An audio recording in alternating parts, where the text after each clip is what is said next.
refuge. Jésus mon refuge. Jésus mon refuge. Jésus mon refuge. Jésus mon refuge. Jésus mon refuge. Jésus mon refuge. Jésus mon refuge. Jésus mon refuge. Donc, je vais nous inviter tous à prendre nos Bibles, voilà, au livre de Première lettre des Rois, chapitre 18. Voilà, premier livre de Rois, chapitre 18. Et je vais commencer par le verset 1. Je lis la parole du Seigneur. Bien des jours passèrent, et au bout de 3 ans, la parole de l'Éternel fut adressée à Élie. Va te présenter devant Akab, et je ferai tomber de la pluie sur le pays. Élie partit pour se présenter devant Akab. La famine était grande à Samarie. Quant à Akab, il fit appeler Abdias, le chef de son palais. Or, Abdias craignait beaucoup l'Éternel. Lorsque Jézabel avait exterminé les prophètes de l'Éternel, il avait pris 100 prophètes et les avait cachés par groupe de 50 dans des grottes où il les avait nourris de pain et d'eau. Akab dit à Abdias, va vers toutes les sources d'eau et vers tous les torrents du pays. Peut-être trouveras-tu de l'herbe, ainsi nous pourrons garder les chevaux et les mulets en vie, et nous n'aurons pas besoin d'abattre du bétail. Ils se partagèrent le pays à parcourir. Akab partit seul par un chemin et Abdias par un autre. Abdias était en route quand Élie le rencontra. L'ayant reconnu, Abdias tomba le visage contre terre et dit, « Est-ce toi, mon seigneur Élie ?» Il lui répondit, « C'est bien moi. Va dire à ton seigneur, voici Élie. » Abdias dit, « Quel péché ai-je commis pour que tu me livres, moi ton serviteur, entre les mains d'Akab? Il me fera mourir. L'Éternel est vivant. Il n'y a aucune nation ni aucun royaume où mon Seigneur n'ait envoyé quelqu'un à ta recherche. Quand on disait que tu n'y étais pas, il faisait jurer le royaume et la nation où l'on ne t'avait pas trouvé. Et maintenant, toi, tu dis, va dire à ton Seigneur, voici Élie, lorsque je t'aurai quitté. L'Esprit de l'Éternel te transportera, je ne sais où. Je serai allé informer Akab, mais comme il ne te trouvera pas, il me tuera. Cependant, moi, ton serviteur, je crains l'Éternel depuis ma jeunesse. Amen. Je vais m'arrêter là. Acclamons la parole de Dieu, mes frères et sœurs. Avant de continuer, j'aimerais d'abord que nous puissions relever quelques passages, quelques versets ensemble de la parole de Dieu. Déjà, il y a quelque chose qui m'a interpellé dès le verset 1. La Bible, il est écrit dans la Bible, « Bien des jours passèrent, et au bout de 3 ans, la parole de l'Éternel fut adressée à Élie. » 3 ans. Et parfois, nous, Dieu, on n'entend pas forcément la voix de Dieu, on n'écoute pas suffisamment. Et on se dit, voilà, on commence à paniquer, il y a tellement de choses qui se passent. Et là, regarde, 3 ans s'est passé et il n'avait pas donné une parole à Élie. Mais Élie, pendant ces 3 ans, il savait que même si Dieu ne lui avait rien dit, ne lui avait pas parlé, il restait dans sa présence, dans sa parole, il restait à faire sa volonté. Et il y a quelque chose que je remarque dans ce passage, c'est que Élie était menacé de mort. Élie était menacé de mort. Et partout où il allait, il était recherché. Et il va vers Abdias, qui était un des serviteurs du roi Akab, qui était le mari de Jézabel. Jézabel qui avait tué des prophètes du Seigneur et qui par la suite allait menacer le prophète Élie qu'il allait le tuer. Alors cette histoire, elle est très connue. Je ne vais pas rentrer dans l'explication des prophètes de Baal contre le prophète Élie, Nous avons déjà entendu ces prédications et d'autres prédicateurs vous prêcheront, ou même moi-même, à un moment différent, parce que ce n'est pas ce que je veux relever aujourd'hui. J'aimerais parler aujourd'hui de la peur. Parce que dans ce passage, dans ce chapitre 18, on peut relever qu'à plusieurs moments, Abdias a eu peur. Et la peur voulait l'empêcher de prendre des décisions. Alors que Dieu avait choisi Abdias pour accomplir une mission, aller prévenir le roi Akab que le prophète Élie était de retour en Israël et qu'il voulait lui adresser une parole de la part de l'Éternel. Nous voyons ici un homme qui s'appelle Abdias. Et la Bible souligne que Abdias craignait l'Éternel. Il avait même dans le passé, même dans des temps de peur, où Jézabel avait envoyé tuer plein de prophètes du Seigneur, Yahweh, Abdias, malgré la peur qu'il avait du roi et de mourir, il avait quand même pris la décision de protéger 100 prophètes de l'Éternel et de les cacher par groupe de 50 dans des grottes différentes et de les alimenter de pain et d'eau. Et là, nous voyons que dans le passé, Abdias, malgré la peur, il avait déjà obéi à l'Éternel, il avait fait un acte de bravoure qui avait presque coûté sa vie. Il risquait sa vie. Et après, Dieu lui donne un autre ordre à travers le prophète Élie quelques années plus tard. Il lui dit, va dire à ton roi que je suis de retour. Et là, il commence à avoir peur encore une fois. Il avait oublié que Dieu l'avait déjà secouru la dernière fois. Et il était en train de douter et de se questionner et presque même de désobéir ce que Dieu lui demandait de faire. Mais par la grâce de Dieu, Dieu l'a réconforté à travers le prophète Élie. Et en gros, il lui a dit, ne t'inquiète pas. Aujourd'hui même, quand tu parleras au roi Akab, je viendrai vers lui. Ça l'a rassuré. Et c'est ça aujourd'hui que le Seigneur veut faire dans ta vie. Dieu veut te rassurer. Dieu veut rassurer quelqu'un ce soir. Vous savez, on a parfois le courage de Dieu. On a l'amour envers l'Éternel. On a la crainte de l'Éternel. Mais parfois, on a juste besoin d'une parole. Une parole qu'on attend, il suffit juste d'une parole de la bouche de Dieu, qui sort de la bouche de Dieu, pour nous donner la force qu'il faut pour traverser ce désert, cette tempête, ou cette situation, ou prendre cette décision qu'on n'arrivait pas à prendre. Abdias était pétrifié. Au fond de lui, il se disait, pourquoi moi ? Alors qu'il y a tellement de personnes qui servent le roi Akab, pourquoi ça doit tomber sur moi ?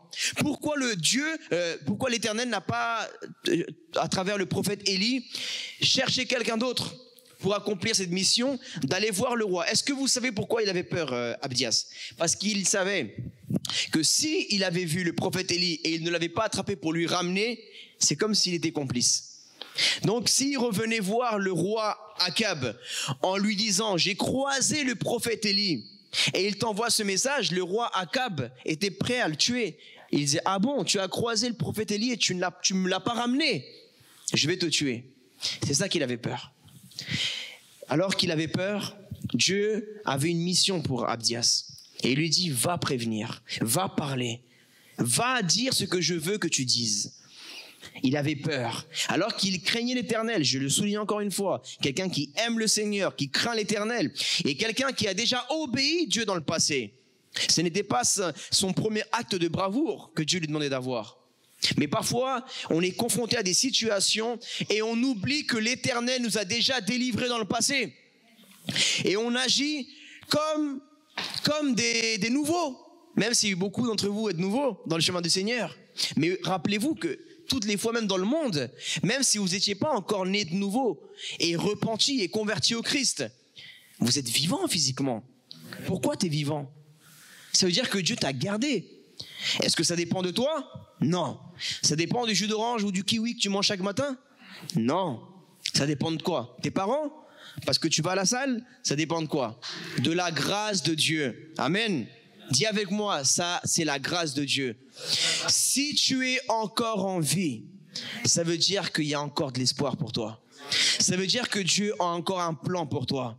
Ça veut dire que ce n'est pas fini. Ça sera fini le jour que tu partiras de cette terre. Mais jusqu'à présent, peu importe les menaces de mort qui est sur ta vie, physique ou spirituelle, continue à craindre l'Éternel et à ne pas craindre le diable. Continue à obéir l'Éternel. Si Dieu te dit, parle, tu parles, prêche, sauve tes âmes. Donne le message à la personne que Dieu te dit de délivrer le message. Peu importe le quartier où il t'envoie. Peu importe s'il est musulman, s'il est juif, s'il est athée, s'il est sataniste, tu lui dis ce que Dieu veut lui dire. Parce que sinon, tu devras rendre des comptes à l'Éternel. Et il vaut mieux rendre des comptes. Il vaut mieux avoir crainte de l'Éternel que d'avoir crainte de n'importe quel homme. Parce qu'un homme peut tuer ton corps, mais pas ton âme. Mais Dieu peut tuer ton corps, ton âme. Même tout ce que tu t'imagines pas, il peut le faire, Dieu. Ayons la crainte de l'Éternel. Mais d'abord, faisons-le par amour. Et faisons comme Abdias. Soyons sensibles à la parole que Dieu peut nous donner aujourd'hui, qui va déclencher ce courage surnaturel que nous avons besoin d'avoir. Oui, mon frère, ma sœur, tu es là ce soir. Tu es venu, tu as parcouru des kilomètres, tu es venu 1 heure de trajet, 1h30. Et tu es venu ce soir pour que Dieu te parle, parce que tu as besoin de la parole de Dieu. Tu as besoin que Dieu augmente ta foi ce soir. Tu as besoin que Dieu t'encourage. Tu as besoin que Dieu te réconforte. Certains doivent prendre des décisions pour commencer quelque chose pour Dieu. Mais certains peut-être doivent prendre le courage pour abandonner un péché. Certains n'ont pas le courage, ils aiment le Seigneur, ils craignent l'Éternel, mais ils ont peur de ne pas y arriver. On a peur de dire, si j'arrête ça, j'ai peur de m'engager envers Dieu et qu'après, au milieu du chemin, je n'arrive pas à tenir jusqu'au bout. Écoute, si par malheur tu retombes, tu te relèves au nom de Jésus. Amen. Aie peur plutôt de ne pas obéir l'Éternel. Aie peur de ne pas avoir essayé. Essaye toujours avec Dieu. N'essaye plus avec le diable, mais essaye encore avec Dieu. On a réessayé avec des femmes, on a réessayé avec des hommes. Combien n'ont pas tenté et sont battus dans des relations, ont essayé, ils ont essayé. Et malgré les échecs, on a réessayé. Amen. Dans le monde, en Christ. Et en Dieu, tu veux abandonner du premier coup. Alors tu as supplié des hommes, tu as supplié des femmes, tu as pleuré pour des gens du monde. Et maintenant que Dieu te demande de faire quelque chose, de le servir, il veut changer ta vie. Il veut t'emmener là où toi tu dois être, selon le plan parfait de Dieu. Et là tu veux abandonner. Tu veux dire non, je pense qu'il vaudrait mieux pour moi que j'en arrête là. Il vaudrait mieux que, voilà, peut-être que c'est pas mon appel d'aller plus loin. Peut-être que je suis simplement destiné à être sauvé, pas plus, pas rentrer dans mon appel, pas rentrer dans le ministère, pas servir, pas aller plus loin, pas rêver davantage, pas me lancer dans des nouveaux projets avec le Seigneur. Pourquoi? La facilité. La facilité pour Abdias, c'était non, Élie. Écoute, je t'aime bien, toi, prophète Élie, t'es quelqu'un de super, t'es un serviteur de Dieu, je t'admire, gloire à Dieu pour ta vie, mais j'aime ma vie aussi. Gloire à Dieu pour ta vie, prophète Élie. T'as fait des choses formidables. Dieu t'a tellement utilisé. Mais va lui dire toi-même, moi, laisse-moi tranquille, s'il te plaît. Laisse-moi en dehors de votre histoire, je veux pas être mêlé à tout ça.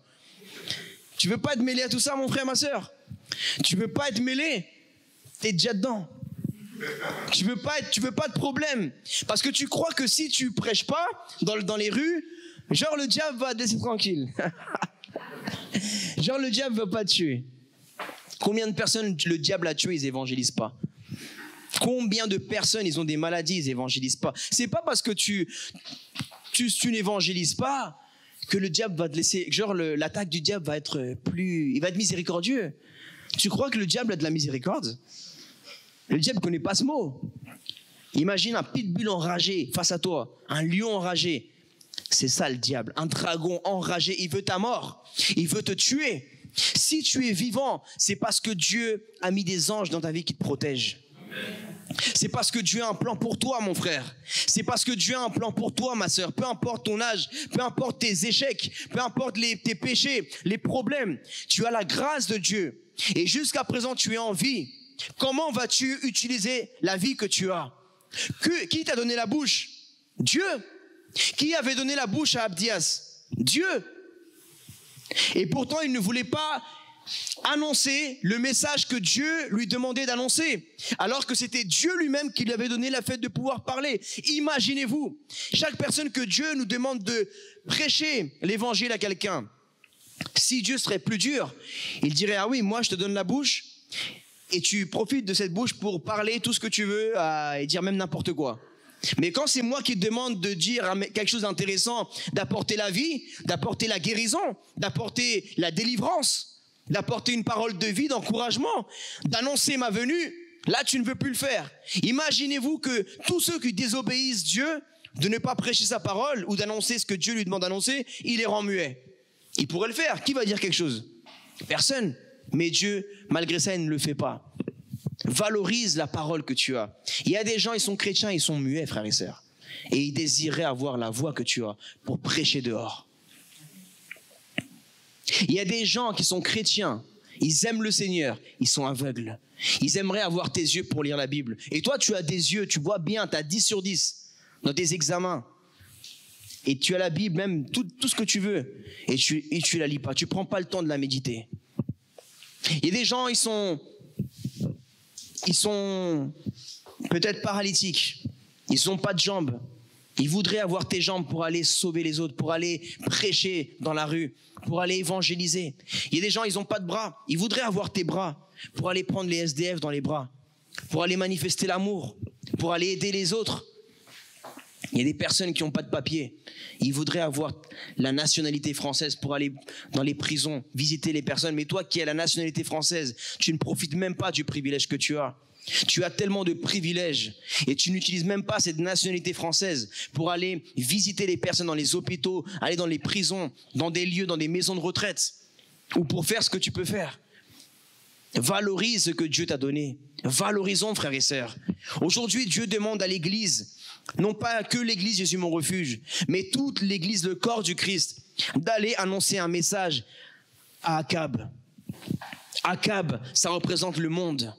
Va vers le monde et dis le message que Dieu nous a donné de dire. Qu'est-ce que aujourd'hui Dieu veut nous parler à travers un prophète? Un prophète, c'est quelqu'un qui parle au nom de l'Éternel. C'est la bouche de Dieu. Dans ce cas-là, c'était le prophète Élie. Aujourd'hui, peut-être ça peut être moi qui te parle au nom de l'Éternel. Demain, ça peut être toi qui parles à la place d'Élie. Laisse que Dieu utilise ta bouche.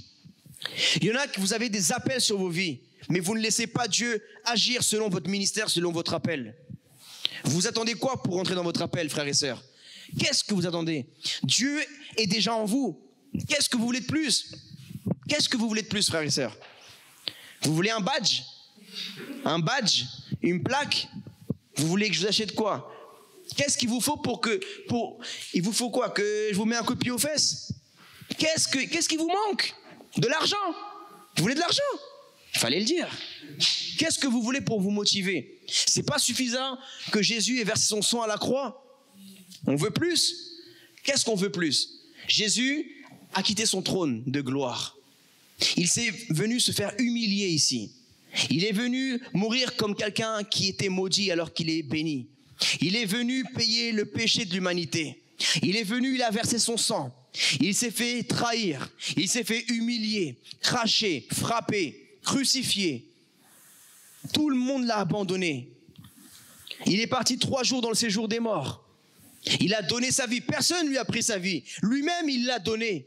Et il l'a repris quand il a voulu. Au bout de 3 jours, il est ressuscité d'entre les morts.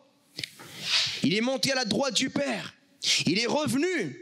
Il est passé 40 jours avec les disciples à leur parler du royaume des cieux, des mystères.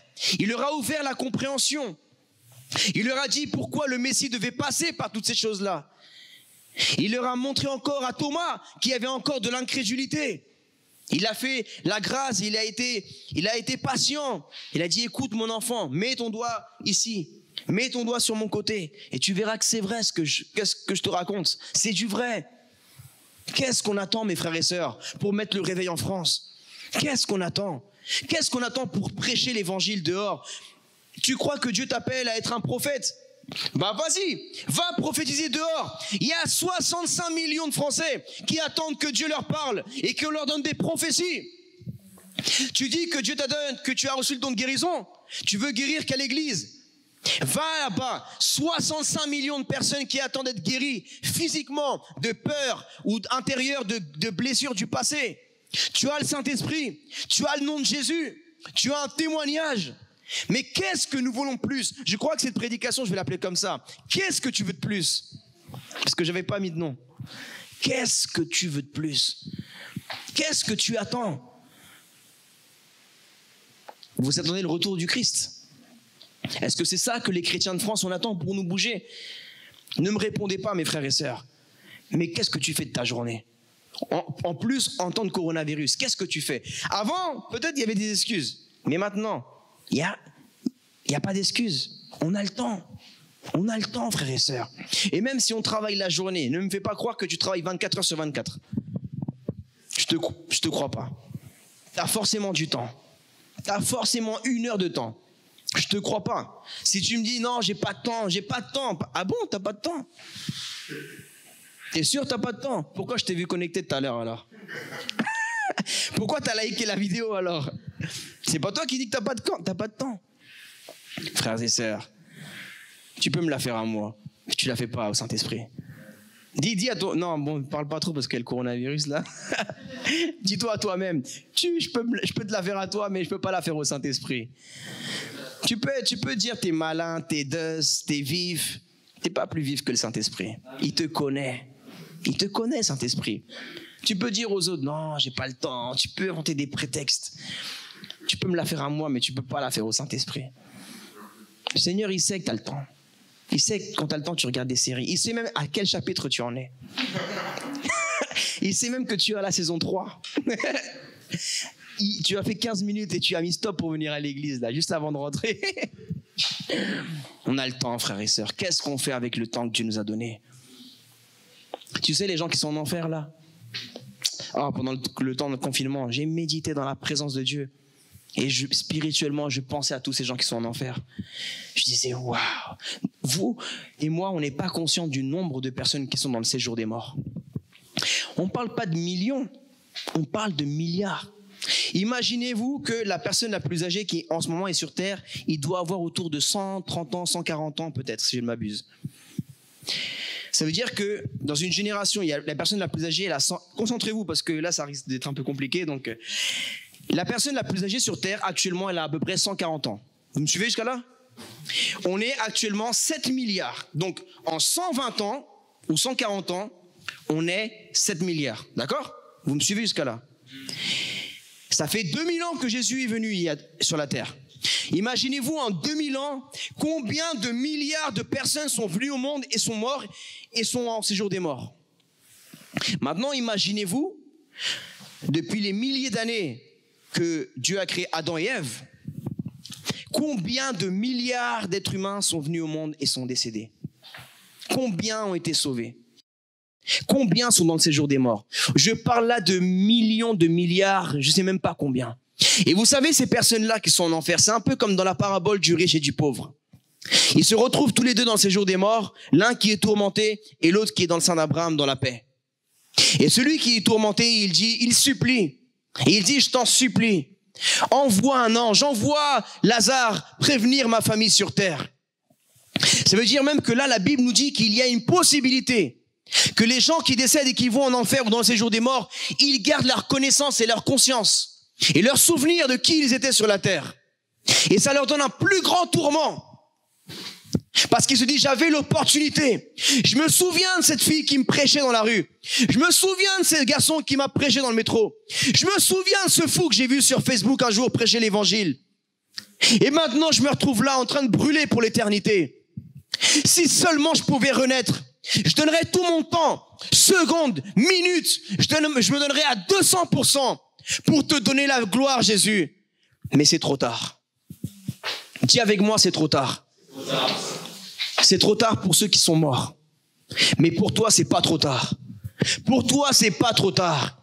Tu peux encore être comme Abdias. Et malgré la peur, malgré les chutes, malgré les échecs, malgré les problèmes, malgré ton passé, malgré les gens qui t'ont condamné, qui t'ont jugé, qui n'ont jamais cru en toi, il y en a un qui croit en toi. Et il s'appelle Jésus-Christ. Amen. Amen. Il s'appelle Jésus-Christ. Là où tu croyais qu'il n'y avait plus de chemin possible pour toi, que c'était un mur qui était devant toi et que tu n'avais plus aucune issue, Jésus est le chemin. Il y a encore Jésus. Là où tu crois qu'il n'y a plus rien, il n'y a plus pour avancer, il y a Jésus qui est le chemin. Là où tu croyais que c'était mort, on n'a pas tous dit une fois, c'est fini pour moi, c'est mort pour moi. Telle ou telle situation, c'est mort. C'est mort, c'est fini pour moi, c'est mort. Mon ministère, c'est mort. Mon foyer, c'est mort. Ma santé, c'est mort. Mes études, c'est mort. Mon travail, c'est mort. Les clients, c'est mort. Tout, c'est mort. Sans Jésus. Parce qu'avec Jésus, il est la vie, la vérité. Vous savez, quand vous pensez c'est mort, c'est quoi? C'est un mensonge. Quand vous dites la peur, c'est qu'un mensonge. C'est quoi la peur? Quelqu'un a déjà touché la peur? Qui a déjà vu la peur ici? Vous avez déjà vu la peur? Non. Vous avez déjà touché la peur? Non. Elle est où la peur? Elle est où la peur? Montre-moi la peur. Elle n'existe pas, la peur. La peur, c'est un mensonge. Amen. Dis avec moi, la peur, c'est un mensonge. T'as peur de quoi? T'as peur de qui? T'as peur de toi. Souvent, on a peur de nous aussi, c'est vrai. Mais aujourd'hui, il faut que tu rejettes la peur. Rejette la peur. La peur n'est qu'une arme que le diable utilise pour t'empêcher d'obéir Dieu, pour t'empêcher de t'engager avec Dieu, pour t'empêcher de prendre les décisions que Dieu veut que tu prennes. Non, si je vais à l'église, j'ai peur de décevoir les autres. Si je m'engage, j'ai peur de décevoir Dieu. J'ai peur de retomber. J'ai peur. On dit j'ai peur de me marier parce que j'ai peur de divorcer. J'ai peur de croire parce que j'ai peur d'être déçu. J'ai peur de vivre parce que j'ai peur de mourir. J'ai peur d'aller à l'église parce que j'ai peur qu'il n'y ait plus de train pour rentrer. Mes frères et sœurs, Jésus était celui qui avait le plus de possibilités, le plus d'excuses pour dire j'ai peur. Et qu'est-ce qu'il a fait quand il a ressenti cela? Quand il a été angoissé en mourir, qu'est-ce qu'il a fait? Il s'est apitoyé sur son sort. Il s'est victimisé. Il a fait la victimisation. Oh, je suis rien, on m'a trahi, Éternel. Il a prié. Qu'est-ce qu'il a fait? Dis avec moi. Il a prié. Et toi, qu'est-ce que tu vas faire? Dis, je vais prier. Plie tes genoux. Pas devant la peur, devant Jésus. Plie tes genoux devant Jésus et dis, je m'engage avec toi malgré ce que je ressens émotionnellement, malgré la peur, malgré l'angoisse, malgré les jugements, malgré l'incrédulité, malgré tout ce que j'entends, ce que je vois, ce que je ressens qui veut me faire peur. Je te crois, Jésus, je crois en toi et je vais faire ce que tu me demandes de faire. Alléluia. Acclame le Seigneur. Si tu crois qu'il peut agir dans ta vie, car Dieu est vivant. Dieu est vivant. Moi, je perds pas mon temps à prêcher un Dieu mort, une statue ou un endroit géolocalisable dans le monde. Moi, mon Dieu, tu peux pas le géolocaliser. Il est partout, mon Dieu. Il n'est pas à Jérusalem, il n'est pas à la Mecque, il n'est pas au Vatican. Ça veut dire que si je te fais un tour comme ça, je te ferme les yeux, tu vas être désorienté. Moi, mon Dieu, tu peux me faire tourner tout ce que tu veux et je vais jamais être désorienté parce que je sais que n'importe où, à n'importe quel moment de ma vie, mon cœur sera en direction de Dieu. Amen. En direction de l'espérance, en direction de la vie éternelle, en direction de l'amour, en direction du pardon, en direction de l'humilité, en direction de la sainteté, en direction de la compassion pour les âmes. Même si à un moment on a la tête qui tourne, il faut qu'on se dise, wow, allez, je me ressaisis, je continue avec le Seigneur. Amen. Abdias, ce qui est beau, c'est qu'il a obéi quand même. Hein. Malgré la peur, il a quand même obéi le Seigneur. Et il est parti voir Akab. J'imagine qu'il tremblait de peur. Oh là là. Parce que aujourd'hui, on se plaint de nos présidents de démocratie, tout ça. Mais à l'époque, ils décapitaient les... C'est pas comme aujourd'hui. Nous, aujourd'hui, on est là, on se plaint. Bon, c'est vrai que la politique, ce sera toujours la politique. Hein. Depuis Babylone jusqu'au retour du Seigneur. Jusqu'au nouvel ordre mondial. Ça sera toujours comme ça. Le diable veut rentrer dans le milieu de la politique, tout ça. Mes frères et sœurs, n'ayons pas peur des hommes. N'ayons pas peur. N'ayons pas peur des hommes. Faisons ce que Dieu nous demande de faire. Jésus a dit, celui qui veut vivre, vivra. Celui qui veut mourir, mourra. Et celui qui veut vivre, vivra. Celui qui veut garder sa vie, la perdra.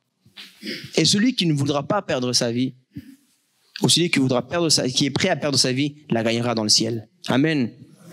N'aie pas peur de rien, mon frère, ma sœur. N'aie peur de rien. Sois prêt à mourir. Regarde dans le monde. Les gens, les athées, les non-croyants sont prêts à mourir pour leurs convictions. Les musulmans sont prêts à mourir pour Allah. Les hindous sont prêts à mourir pour Krishna. Les bouddhistes sont prêts à mourir pour Bouddha. Les jeunes du quartier sont prêts à mourir pour leur quartier. Et nous, les chrétiens, on meurt de rire. On meurt de quoi, nous? On est prêt à mourir pour Jésus. Jésus t'a demandé de te mettre une bombe et de t'exploser? Non.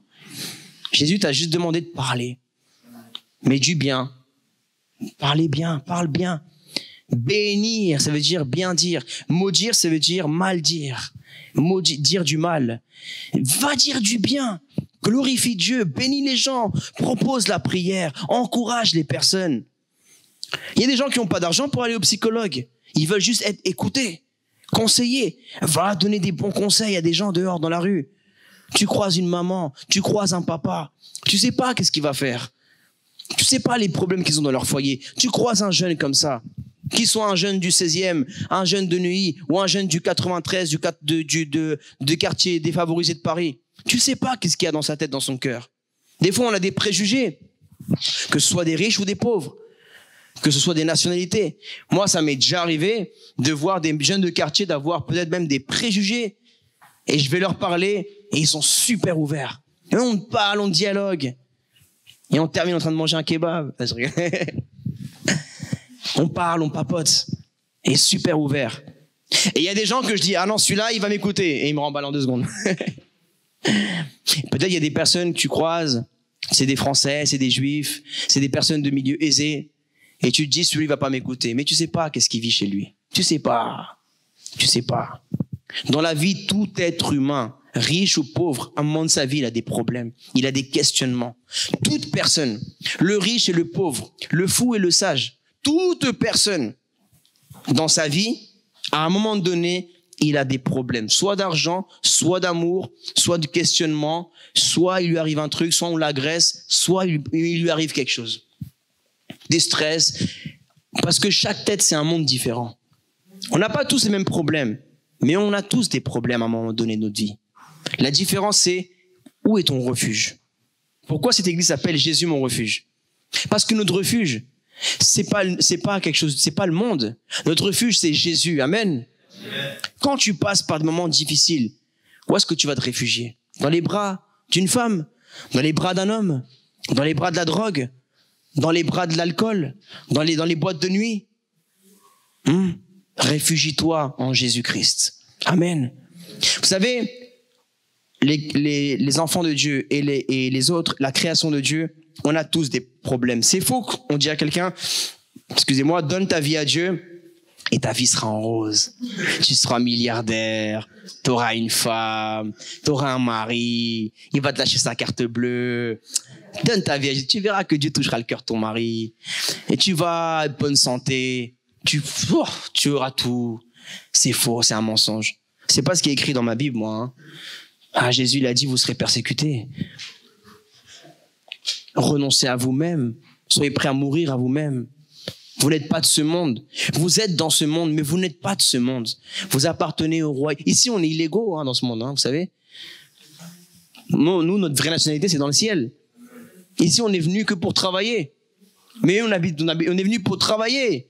Gagner des âmes. Gagner des âmes, c'est travailler. Et s'occuper des brebis de Dieu, c'est ça, c'est travailler. Amen. Il faut persévérer, mes frères et sœurs. Jésus a dit, il nous a prévenus. Alors, la différence entre la création de Dieu et les enfants de Dieu, c'est qu'on a tous des problèmes, mais on ne se réfugie pas au même endroit. Le monde se réfugie dans le péché.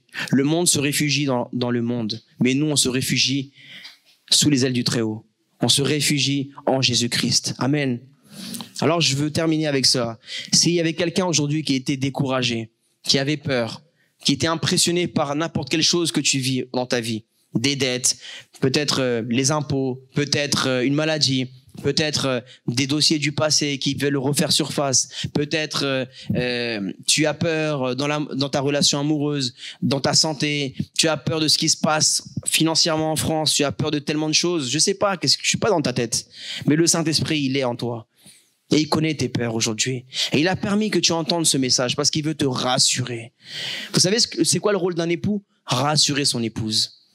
Amen. Nous, on est qui? On est l'église, on est l'épouse du Christ. Et Jésus, c'est qui? C'est l'époux, c'est notre époux. Amen. C'est l'époux de l'église. Et un époux, il se doit de rassurer son épouse. Aujourd'hui, peut-être l'église, à des moments, nous, on s'affole et on commence à avoir peur. Qu'est-ce qui va se passer? Mon époux. Et l'époux, il dit quoi à son église? Ne t'inquiète pas, mon épouse, j'ai tout sous contrôle. Fais-moi confiance. Fais-moi confiance. Dis avec moi, je te fais confiance, Jésus. Tout va bien se passer. Ah, dis, jusqu'ici, tout va bien. Et tout ira bien avec Jésus. Vous savez, il y a un passage que j'aime beaucoup dans la parole de Dieu. Et il dit, tout concourt au bien de ceux qui aiment Dieu. Je sais qu'il y a des choses qui font mal. Mais c'est pas parce que ça fait mal que ça va pas concourir à ton bien. Amen. C'est pas parce que ce qui t'est arrivé, ça t'a déchiré le cœur, ça t'a fait pleurer, ça t'a fait mal, ça t'a humilié, même des choses qui nous humilient. Des choses difficiles, des calomnies, des critiques, des ci, des ça. Ça fait mal, ça déchire le cœur, ça humilie, mais c'est pas pour ça que ça va mal se passer.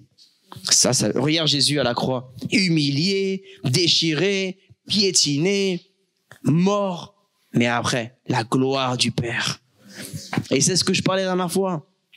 Qui veut voir la gloire de Dieu ici? Maintenant, qui veut être crucifié spirituellement? Qui veut mourir? Qui est prêt à être humilié, à être rejeté, à être insulté? Qui est prêt à souffrir comme Jésus? Nous voulons être glorifiés comme Jésus-Christ, mais nous ne sommes pas prêts à payer le prix comme le Christ.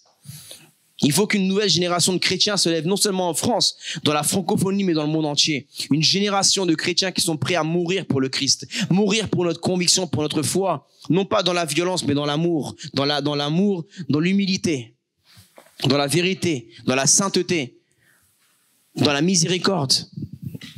Alléluia. Moi, je vous vois, et comme je le dis souvent et je le dis toujours, je crois en vous. Je crois en chacun d'entre vous. Et moi, je vous vois pas comme vous êtes en ce moment. Je vous vois dans 10 ans, dans votre appel, là où Dieu vous veut, dans ce que Dieu vous veut.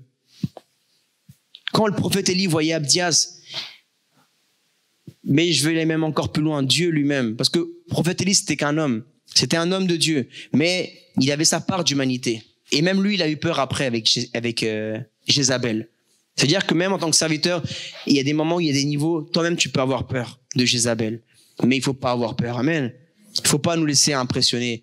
Il faut qu'on croie en l'Éternel. S'il a pu nous délivrer une fois dans le passé, il pourra le faire une deuxième fois et une troisième fois même. Il suffit juste que tu t'humilies devant le Seigneur, que tu te repentes et que tu continues de tout ton cœur, amen.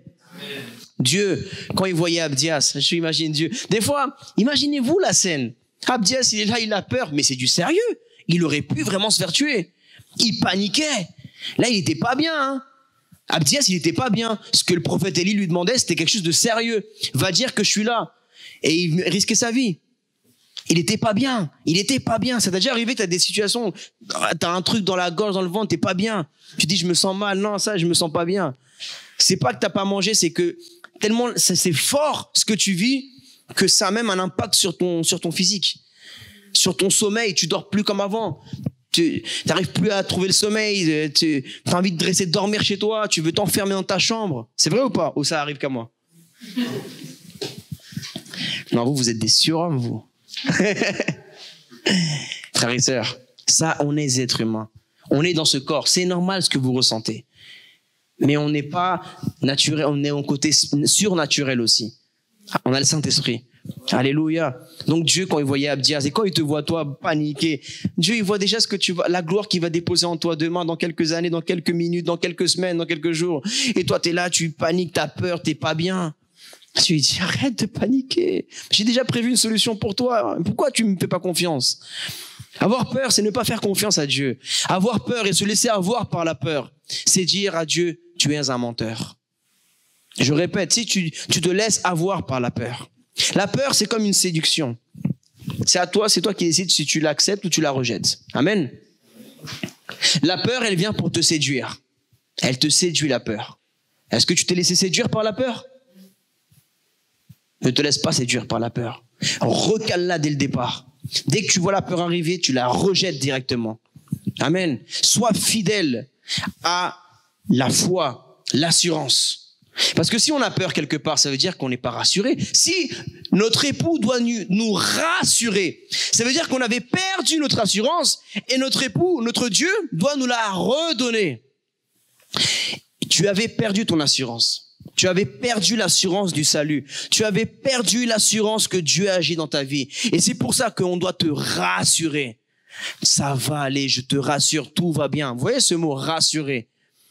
On ne dit pas je vais t'assurer. On dit je vais te rassurer. Dieu, il nous rassure ce soir. Il te dit, ma fille, rassure-toi, je suis avec toi. Mon fils, rassure-toi, je suis avec toi. Et je vois le futur. Ce que tu ne vois pas, je le vois. Car l'Éternel te dit, j'ai les yeux éternels. Je vois où tu seras pour l'éternité. Et tu seras avec moi. Ça, c'est passager ce que tu vis. Il te reste plus que quelques années à tenir bon. Et tu seras avec moi dans ta gloire, dans ma gloire éternelle, dit le Seigneur. Alléluia. Donc, persévère jusqu'à la fin. Et tu seras sauvé. Alléluia. Acclamons le Seigneur, frères et sœurs. J'espère que cette prédication t'a édifié. La Bible dit dans la lettre aux Romains, au chapitre 10, verset 9, que si tu reconnais publiquement que Jésus est le Seigneur et que Dieu l'a ressuscité d'entre les morts, alors tu seras sauvé. Je t'invite à faire cette prière avec moi afin de recevoir la vie éternelle. Là où tu es, tu peux fermer tes yeux et dire « Seigneur Jésus-Christ, je t'ouvre mon cœur.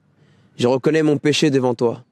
Je te remercie d'avoir porté, Seigneur, toutes mes fautes à la croix et de m'avoir offert la vie éternelle.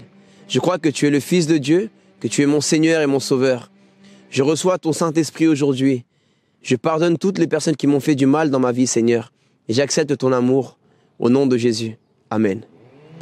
Je peux également venir le lundi et jeudi à 19h à notre église Jésus mon refuge, ou bien les cultes au samedi à 18h. À Paris, 76 rue Pierre Soulier, 75 020 métro Porte des Lilas. Que Dieu te bénisse.